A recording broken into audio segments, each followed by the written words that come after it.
And here we go. Welcome to Season 2, Episode 40 of the Huddle. I'm Ed Tate from BlueBombers.com. We're here in the basement of the Princess Auto Stadium in our fancy schmancy studio, as I say every week. We're live on the Blue Bombers YouTube page and on X, as per usual, every Tuesday at 3. We won't be next Tuesday. I'll tell you about that later. We're pleased to be joined this week by one of the newer Bomber players, one of the guys that's really coming on in the last little while, Jerreth Sterns, receiver of the Winnipeg Blue Bombers. Thanks, Jerreth, for joining us. This is going to be great. We're going to chop up like we normally do. Jerreth's road to Winnipeg, to the CFL, his college days, that sort of thing. The chemistry that he's developed with Zach Collaros and Chris Streveler too. And how you do that as a receiver, how do you develop a chemistry with a quarterback. Before we get going, you're probably wondering about this jacket.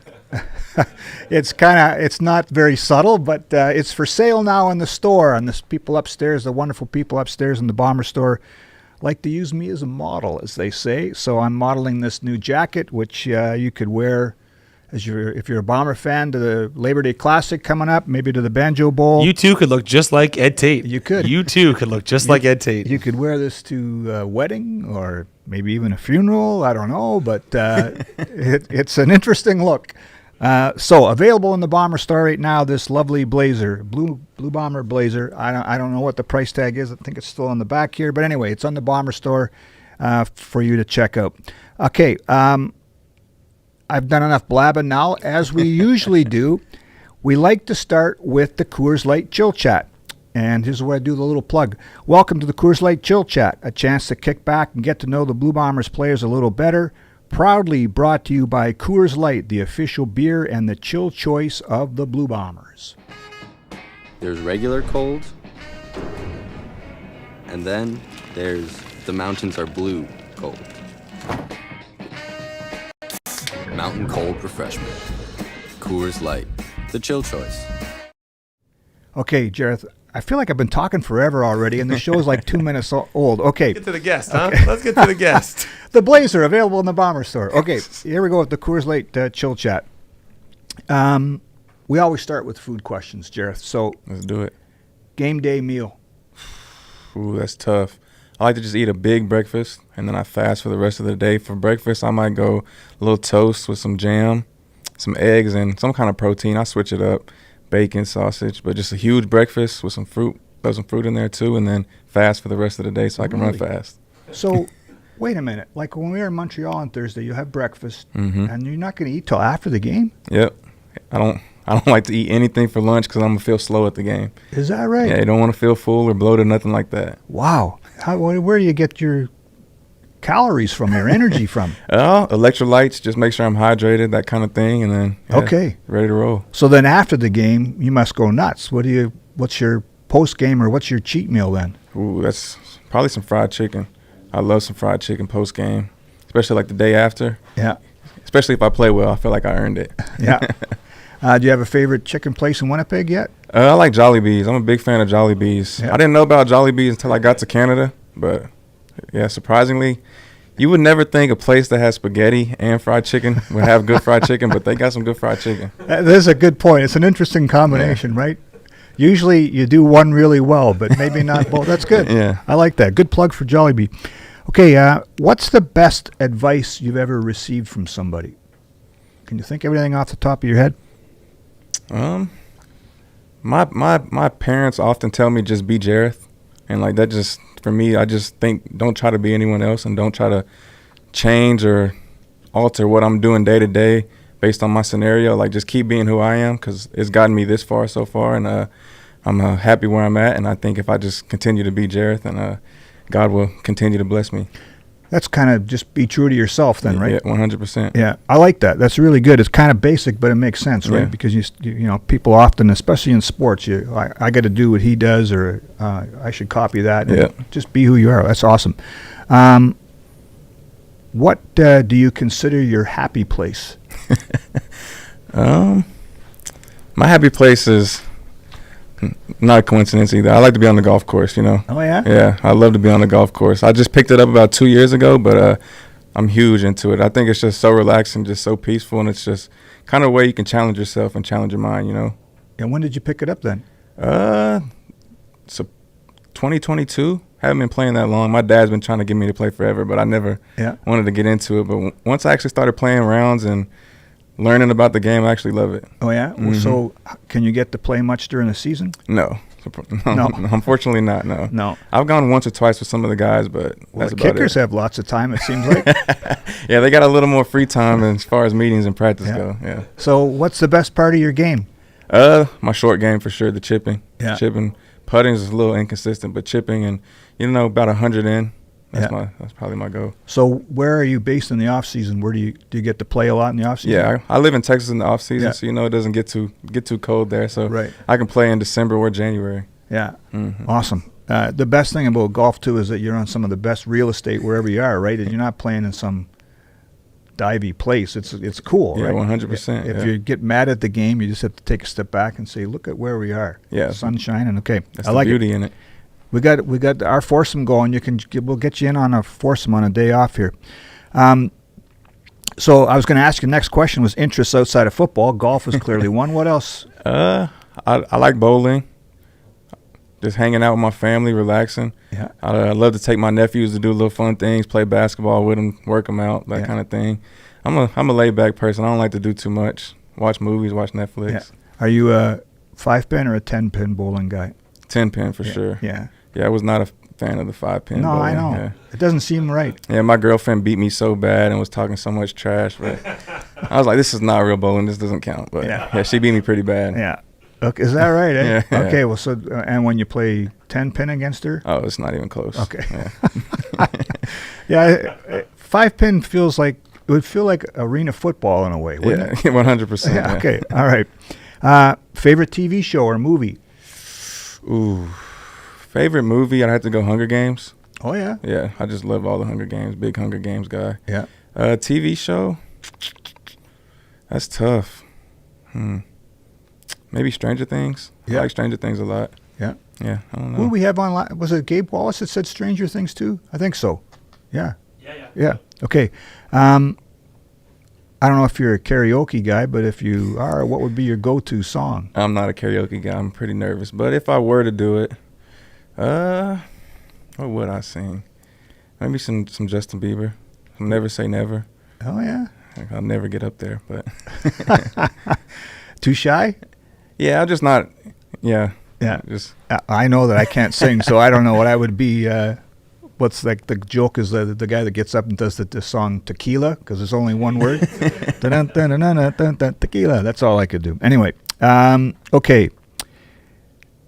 You might be still getting to know some of your teammates, but if you were stranded on an island and you need somebody from that room to help you to survive, who are you anyone on the picking? team? Anybody on the team?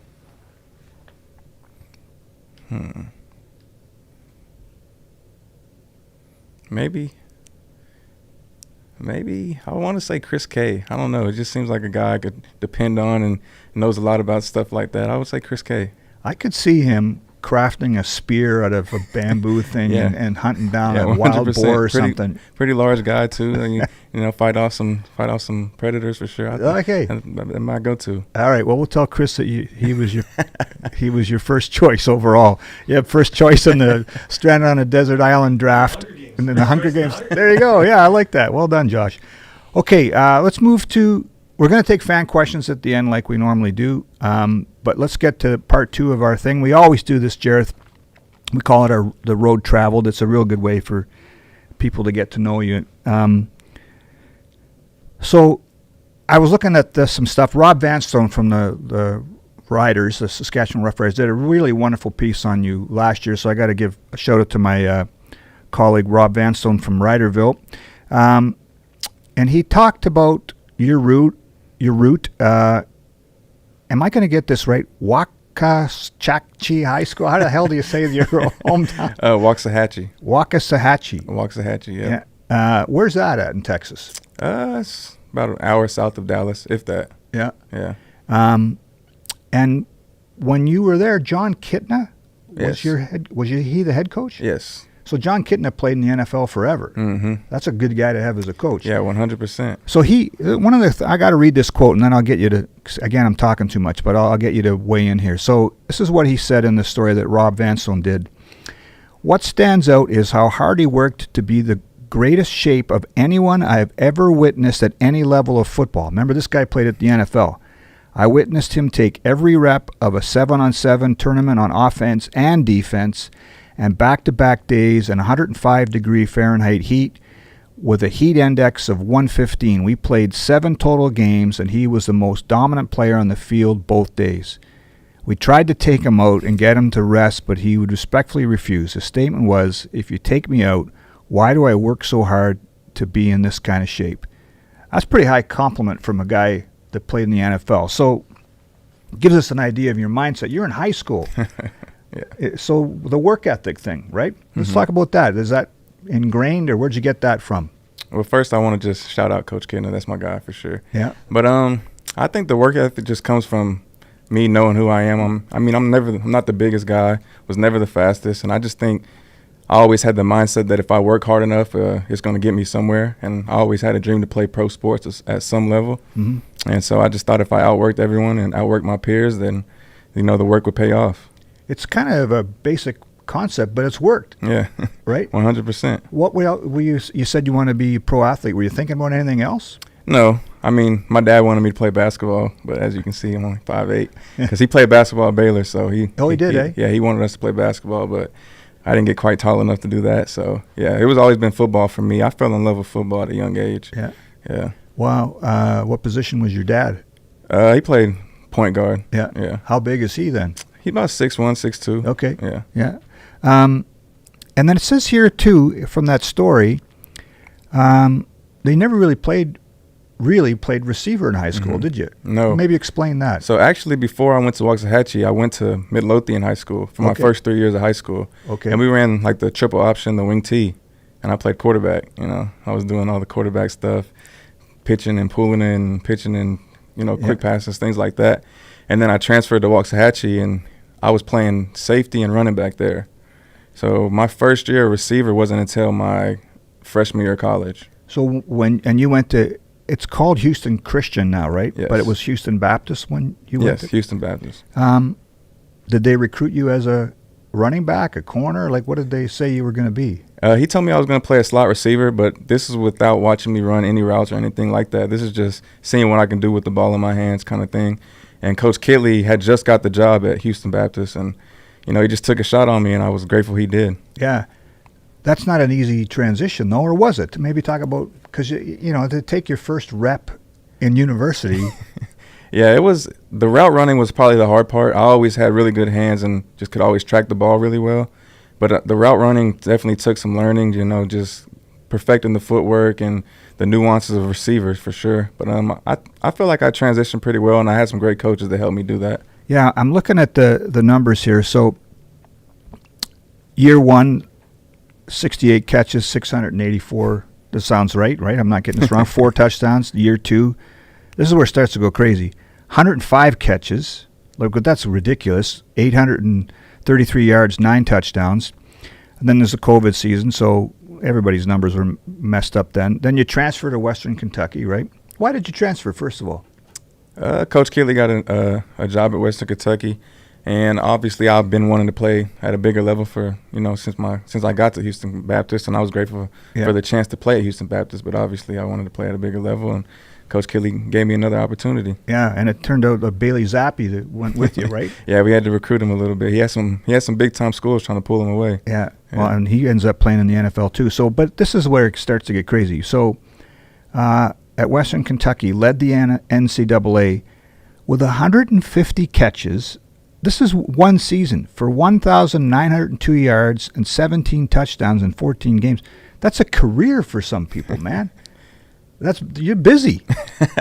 Talk about that year. That's a massive year. Man, I just think that's all God, honestly, God and hard work.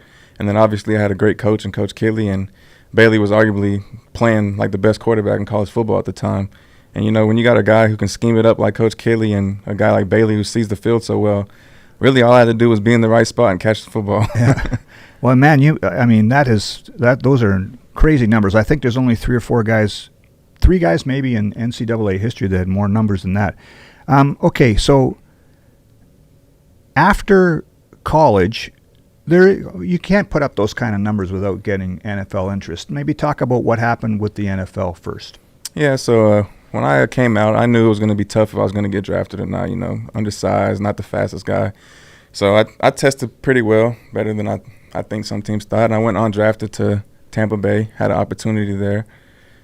Really got to learn a lot of things, was around some great receivers like Mike Evans, Julio Jones, just guys I grew up idolizing for sure. So, learned a lot there. And what year was that? Was 22. Brady was there. Yeah. Brady there, mm-hmm. Yeah, so that was also cool. Yeah. I was kind of a little starstruck seeing Brady. Like, I didn't know how to view him yet. Like, he was my teammate, but it was still just like, whoa, you know what I'm saying? Sure. The GOAT. Yeah, definitely. It was cool for sure. And then I got cut after the last preseason game there. And then got signed to the Rams practice squad and finished the year there. Yeah. Yeah. Well, so then when you were with the Rams was Stafford? Yeah, Stafford, Cooper Kupp, McVay. Yeah. So you've been around some guys. Yeah, some smart guys, some ballers, and yeah. When you watched NFL in the off season or on Sundays, do you still? Hey, I was with Tom Brady. Yeah, it's definitely cool to see for sure. Yeah. Yeah. Okay, so then you mentioned that one of your strengths is you recognize that you are what you are, your height, but you studied guys like Wes Welker, right? Yeah.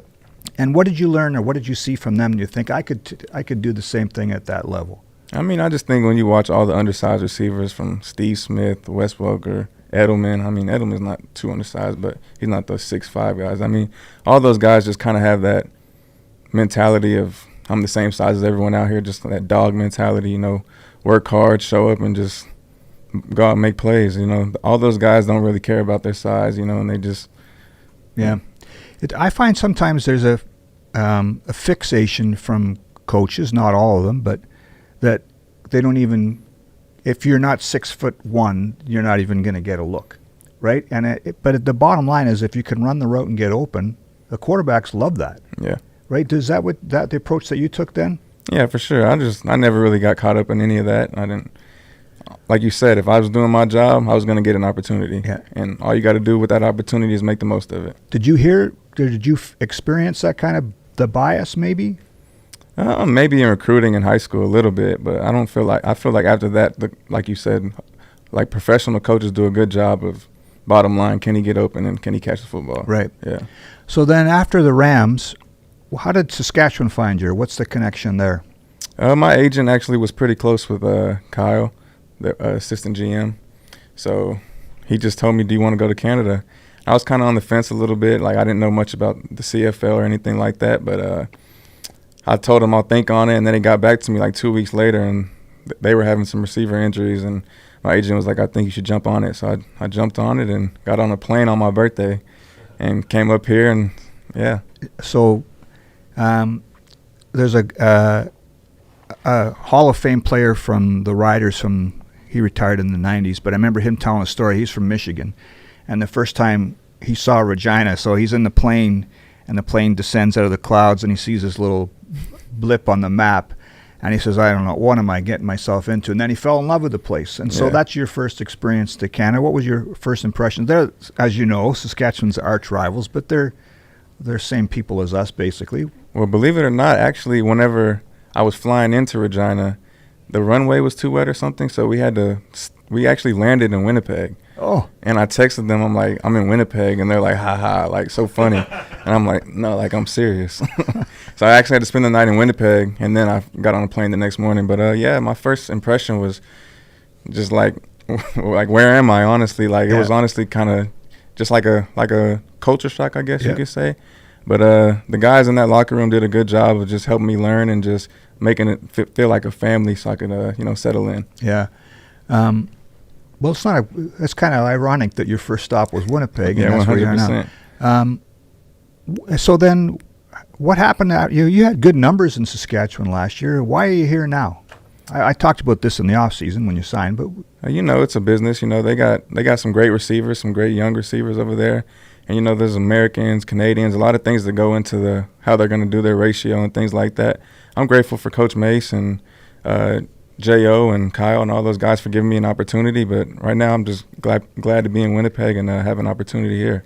I see they're what Coach Mace is doing there is sort of trying to follow, I think, I don't mean this as a disrespect, but Coach O'Shea has done it here first, and it seems like there's a lot of similarities between the two. Do you see that in the way they're trying to build something? Yeah, for sure. I definitely noticed that. It's like they want it to be a family, like everybody, all the teammates. A lot of times in pro sports, it's hard to build that family culture. A lot of guys come to work, go their separate ways. They want it to be like everybody care about each other genuinely, and that's what creates a winning culture for sure. Yeah, and do you see similarities here to there? Yeah, for sure. Yeah.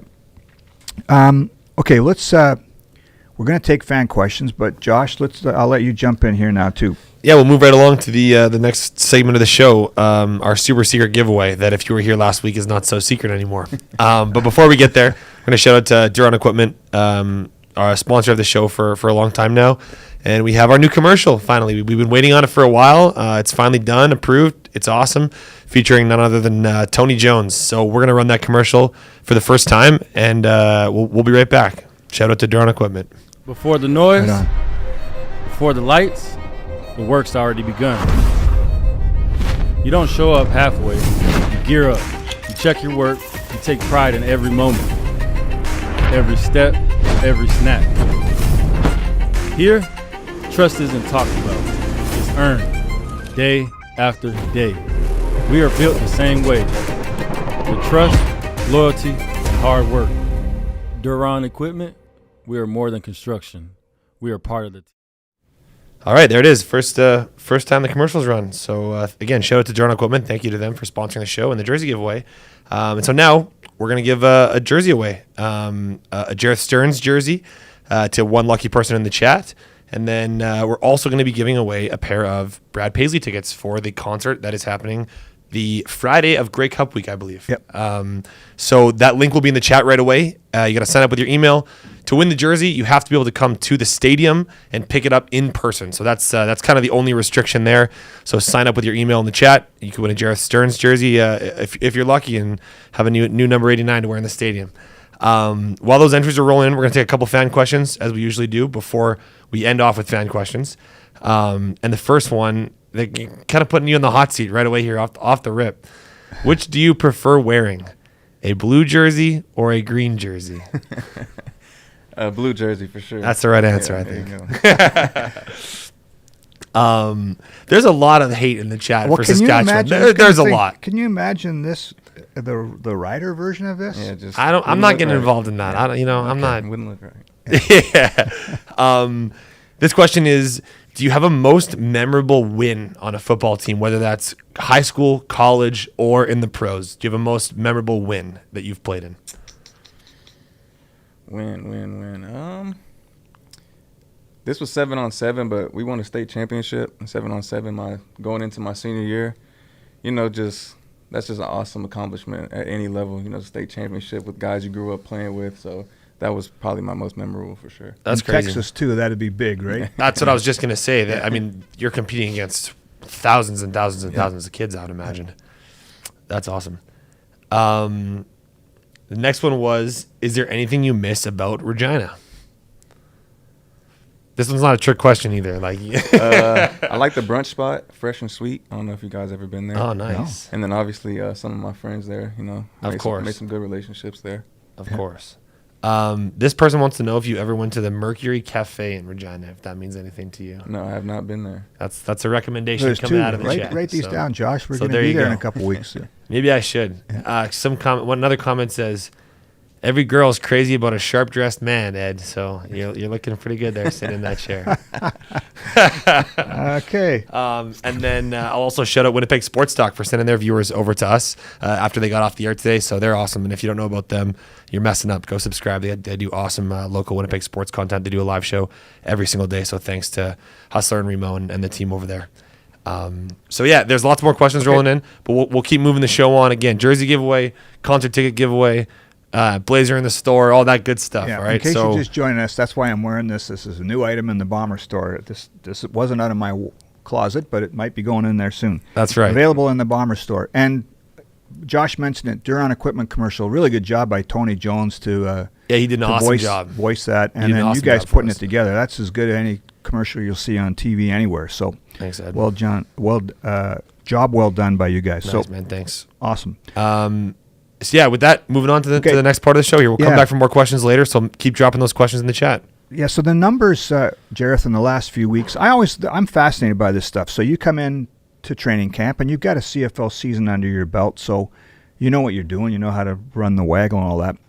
I'm really fascinated by this because you've caught touchdown passes this year from Strev and from Zach. How do you, in your mind, how does a receiver develop a chemistry with a quarterback? What's the key?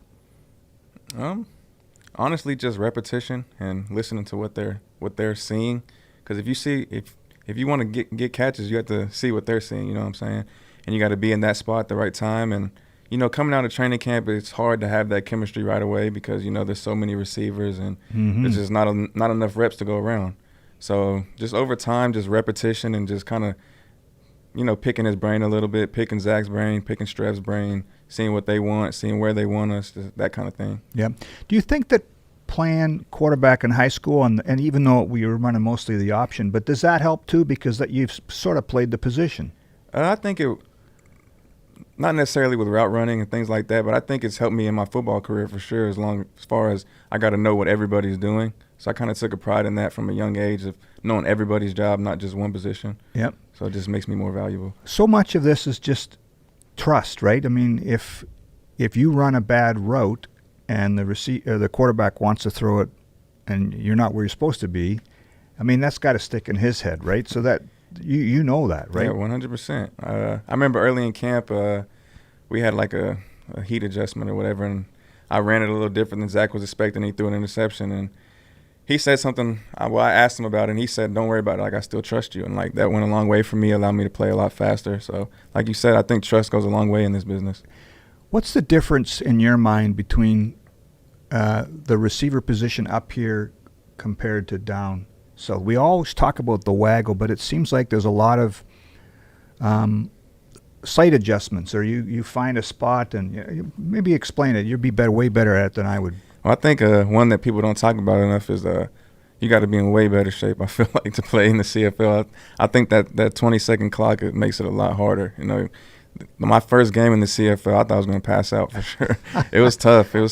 But, yeah, it's a lot of running. But like you said, I think just the extra guy on the field and the bigger field just changes the angles of things a little bit. So I just think there's a lot of nuances and zones and stuff you wouldn't necessarily get down south. Yeah, one of your coaches from college and said that this game is made for you, the CFL version. Do you find that too?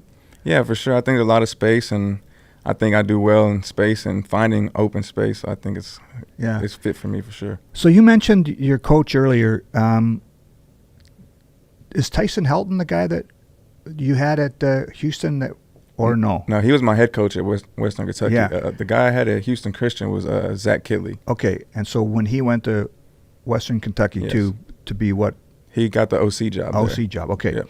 So this is one of the quotes from Tyson Helton, who was the head coach at Western Kentucky. He says, "When we got Jerreth, we knew we were getting a productive player, but we didn't know exactly what we were truly getting. Did we think Jerreth was going to be the nation's leading receiver in receptions that year? No. But we knew we were getting a solid player. We liked that he served, and he served a need for us. The fact that Bailey Zappi's teammate and had a connection was a big plus." But he also pointed out about your intelligence, and like you really have studied the game, don't you think? Yeah. So many guys just seem to rely on their natural ability, but you put a lot of extra work in this. Yeah, for sure. I don't think your natural ability can get you that far unless you're just like a freak. Like there's anomalies for sure. Like you got the Julio Jones of the world, but not everyone can be Julio Jones. So I just think that was another way for me to kind of separate myself and stand out for sure. Yeah. So how much extra work do you put in a week?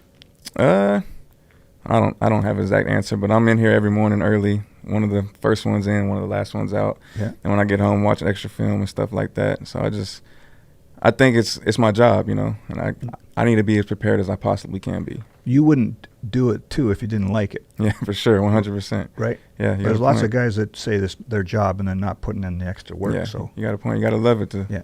What do you when you're watching tape? What are you looking for? Are you watching DB tendencies or what? A little bit. I just look for kind of coverage indicators, like what I need to see to tell the difference between man or zone, things like that. Then I like to look at how this DB likes to play and how they like to tackle. Those kind of things are what I'm looking for sure. Yeah. What's it been like so far? Like, I mean, we're only talking about half a season here, but what's your sense of what you've walked into here? Do you think you made the right choice coming here? 100%. You know, I couldn't have asked for a better opportunity, and I think this team's really going to get this thing rolling, and you know, I'm just excited for the second half of the season for sure. Yeah, I was talking to a few guys in the locker room today after practice about, you know, we're at the midway point of the season, and I'll keep getting the same answers. That we're just getting started here, man. We've had so many changes on offense with injuries, new guys. Is that what you see too? There's so much potential still? Yeah, 100%. Like I said earlier, like it's hard to have that chemistry right away coming out of camp. You know, it wasn't easy when, you know, Dalton went down. Like, we rely heavily on Dalton, you know, so something like that can, you know, just shake up the receiver room a little bit. We got to move guys around. So we're just continue to build that chemistry, build that trust, and just come together as a room for sure. Yeah, you guys, it's funny, the different position guys talk about the room. Like the O-line guys talk about the O-line room, quarterback room, receiver room. What's the receiver room dynamic like? I mean, we have Dalton and Nick, like probably two of the best leaders you can ask for in receiver room. Both those guys are really smart. Both those guys have had a 1,000-yard season, so obviously they're seeing the field well and making plays. So I think all the young guys like me, Wheat, KC, Joey, we really just learn from those guys and just take in what they say because obviously they've done it at a high level. So. Right. When did you start feeling comfortable that you can raise your hand and say, hey, I'd like to make a point? I don't do that too often, you know. No? But I'm kind of like a lead by example guy. I just show up to work every day, do what I'm supposed to do. Right. But if I were to do that, the guys would listen because, you know, they respect me and they know I know my stuff too. Yeah. Okay. Let's get some more fan questions in. Hey, Josh, let's do this. Let's move right along. Before we get into those, I have a question. I want you to just talk through your touchdown from the last game. That was awesome. We were watching that. We're on the cameras on the sideline. It was on the far side. It wasn't on the close side. Otherwise, we would have been able to get a better shot. But yeah. It was awesome. That was a fantastic touchdown. Can you just walk us through what happened on that play, what you saw, and kind of how you made that play? Coach dialed up a great play call for the coverage they had. Zach was rolling out and threw a dime, rolling to the right, gave me a chance, and you know, I just jumped and like Coach said, it was just a technical play. I jumped early, pulled it away from the DB, and held on to the ball. I mean, you see a play like that, and then you're not surprised that you didn't really have any problems with your height back in the day. You know, you're saying it's not really something you thought about. Well, you make a play like that, and people aren't really worried about it. You know? Yeah, 100%. I just like you said, my hops make up for a lot of that for sure. Yeah, I think do you have like a 40-inch vertical or something? Yeah, 40 on pro day. Yeah. Yeah. So can you dunk? Yeah, I can dunk. But what's crazy is 40 is probably like the lowest in my family. Like my dad's like 42. My older brother's like all 43, oh my 44. Gosh. Wow. So if I didn't get 40, it would have been bad in the house. Yeah. Well, see, Josh is a volleyball coach. He'd love anybody with a 40-inch vertical, right? Yeah, I'll call you. We need subs sometimes. I'll give you a call. Next question is, have you added any tattoos in Winnipeg yet? And if you're talking about your tattoos, do you have one artist that you trust in like your hometown, or have you kind of gone around to different artists? Talk to us about the art on your body a little bit. So I haven't got any tattoos in Winnipeg. I would like to, but it's just too hard during football season. You don't want to mess one up. But yeah, I have a tattoo artist back home named Star. He pretty much has done all my work. So yeah. What's the thing you're most proud of on your sleeves here? I don't know. I got quite a few. I like this one right here. It says God-given, self-driven. You know, that was my first one, so it means a lot to me. And this is my most recent piece, and it just says, I am who I say I am. So pretty much, I think that's self-explanatory. Yeah. Well, that's like almost what your mom and dad was the advice, yeah. Yeah. Right on. And then there's a couple right here. Yeah, that's just a compass and a feather. That's just for looks. For design? Yeah, just a filler. Okay. Nice. Yeah. That's cool. I like it. We've talked a bit with guests about their tattoos, and we want to do a content series talking about with guys that kind of breaking down their tattoos. We think it'll be super cool. So we're kind of thinking about that. We'll definitely have to have you on the show. Yeah, right on. Next question is, what's the secret to getting the big vert? Box squats, a lot of lunges, and obviously plyometrics, you know. Work on your quick twitch. How much do you pay attention to the science of being in shape? Because you're like the coach Kitna said, right from high school, you've been a fitness guy. So is that something that's you probably don't take many days off in the off season, do you? I think rest is also important, but science-wise, I'm kind of old school when it comes to training. Just if you squat and lunges and run and jump, you're gonna be fast and be explosive. So, Right. It's not complicated. I'm trying to make it more complicated. Why don't you try that and incorporate that into your routine a little bit? Okay. Huh? Hey, you don't know what my routine is. You're right. I don't. Next question is, when you, I'll paraphrase a little bit, but when you trade teams, do you ever when you play against that old team, do you go into it maybe you have a relationship with a guy that you love going up against in practice, or you got a buddy on the defense that you really want to stick it to? How do those relationships play when you play against a team that you used to play for? I think we played them twice in the preseason, so I know a couple of those DBs pretty well, and I've gone against them several times. So I think it kind of can be to my advantage for sure. I know how they like to play, and I can use it a little bit to help me get open. The 3 games against Saskatchewan in the second half of the season. The Banjo Bowl is going to be different for you, right? Being on the other side. Yeah, for sure. That and Labor Day will be a different environment for me this year. On the good side. Yeah. It's going to be a good few weeks. Yeah. Is there a teammate in Winnipeg that has surprised you the most, or maybe surpassed your expectations now that you're kind of in the locker room with them? Is there in a certain way, or just? I think they just mean you have an idea of players by being on the other side of the field, but maybe you get to now you're in the locker room and you're like, wow, this guy man, he spends a lot of time in the film room, or this his guy's work really ethic, good. or this guy's just a complete baller. Have you had that experience with anyone since you've been here? Probably Nick Dembski. In my opinion, Nick Dembski is one of the most underrated players in the CFL. The stuff he does week in and week out, and just the way he attacks, approaches the game every day and approaches just practice and everything like that. Honestly, I told him I kind of look up to him a little bit, even though he's not that much older than me, but just the way he's just a pro's pro and just does everything right and just makes plays and doesn't care if he gets the recognition or not. Yeah, it's cool. I mean, you're right. He's a 1,000-yard guy, and he is underrated. I don't know how much you're aware of it, but I remember telling Willie Jefferson this a few years ago. Nick Dembski, Brady Oliveira, and Andrew Harris all went to the same high school in Winnipeg. That's crazy. Yeah, that is crazy. Oak Park High School. Yeah, shout out Oak Park. Okay. Shout out Oak Park. This next one is, do you have a hardest DB that you've ever had to go up against, whether that, again, high school, college, NFL, CFL? Is there one that stands out that's man, that guy was tough to play against? I've gone against some good ones.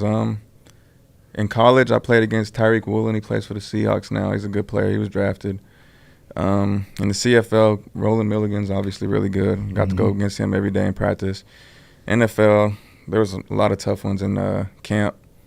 Carlton Davis, one of them. So I've gone against some talented dudes for sure. You must be pretty proud of the journey, right? Yeah, 100%. It's something when I'm a grandpa or whatever, I'll be telling my kids, "Oh, you don't know, I had it back in the day." Yeah. That's awesome. Well, I think that's all the questions we have, and we've taken so much of your time. Yeah, you were so generous giving us your time today, so we really appreciate having you on the show. I appreciate you having me for sure. The Bombers are in Montreal on Thursday, so there's been a lot of scrambling around, and the practice was closed practice today, and some of the media went later. I know you guys got meetings, so I appreciate you very much, Jerreth, for squeezing us in.